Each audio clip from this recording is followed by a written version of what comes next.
Ayos lang ako ng fishing rod mga Sir Master oh. Aray ko. Ano to? Ang babaw mga Sir Master. Aray ko.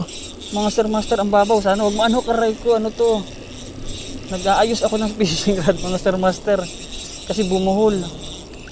Aray ko. Aray ko. Ano to? Aray ko. Huwag ka maaanok. Aray ko. Ang dami ba to? Huwag ka dyan. Huwag ka dyan, Sir Master. Nag-aayos tayo ng ating bugaong. Ang laki mga Sir Master. Meron pala dun sa mababaw.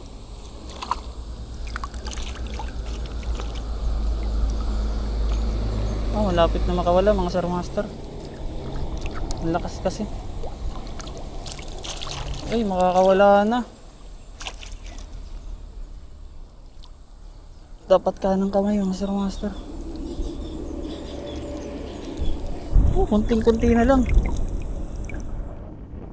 Mga Sir Master, ang laki. Inihagis ko kasi mga Sir Master yung lure ko dun sa mababaw, isinabit ko sa jasa sa bato. Tapos nung nakasabit ko sa bato, tinatanggal ko yung line. Inihila ko papalik kasi merong sumabit na buhol. No, hindi ko lang nabidyuhan mga Sir Master kasi tawag dito, nag-aayos nga ako eh, so hindi ko siya bibidyuhan. Baon yung hook oh. Ay, injury tayo Master.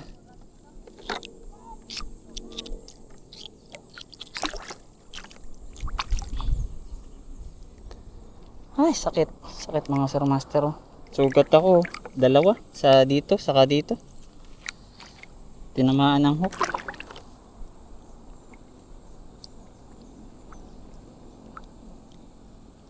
Grabe mga Sir Master, nag-aayos lang tayo nun ha. Doon kasi sa reel natin, bumuhol mga Sir Master. Eh ang ginagawa ko, kalimitan, inihahagis ko talaga yung lure para ba ma-straight yung line ng hindi bumubuhol. Tapos babalikan ko na lang. Yan yung ginagawa ko. Pero hindi mo expect talaga may isda sa ganung kababaw. Kaya ang gagawin natin ngayon ay maghahagis tayo sa mababaw. Grabe mga Sir Master, hanggang tuhod. Ayan, huli uli mga Sir Master oh.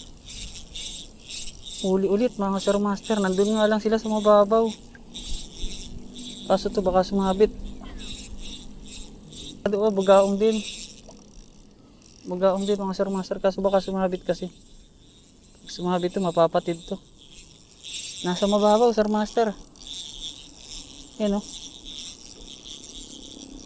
Aray ko, Sir Master. Bugaong ulit.